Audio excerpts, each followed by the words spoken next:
ఈ రోజులలో మ్యారేజ్ రెండు విధాలంగా జరుగుతూ ఉంది. కొంతమంది వాళ్ళు అనుకుంటారు, నేను చేసుకోబోయే అమ్మాయి లేక నేను చేసుకోబోయే అబ్బాయి అందంగా ఉండాలి, చక్కగా ఉండాలి, మంచి ఉద్యోగము, చదువు ఉండాలి అని కొంతమంది ఆస్తి అంతస్తును చూసి ఇష్టపడతారు. మరి కొంతమంది నేను చేసుకోబోయే అబ్బాయికి అమ్మాయికి మంచి క్యారెక్టర్ ఉండాలి అనేది కొంతమంది చూస్తారు.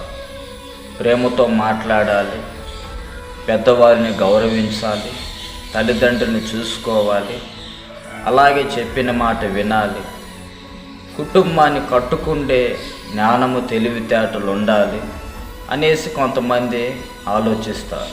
అయితే ఒక విషయాన్ని మనం గుర్తుపెట్టుకోవాలి. అందము మోసకరమైన సౌందర్యము వ్యర్థం అని బైబిల్ చెప్తా ఉంది.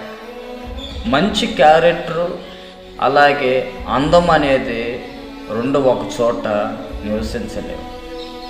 ఈరోజు మంచి క్యారెక్టర్ ఉండాలి లేక అందంగా ఉండాలంటే ఏ అబ్బాయి నీకు దొరకడు, ఏ అమ్మాయి నీకు దొరకదు. కనుక ప్రార్థన చేయి, దేవుడు తగిన సమయంలో మంచి అబ్బాయిని మంచి అమ్మాయిని దేవుడు నీ జీవితానికి అనుగ్రహిస్తాడు.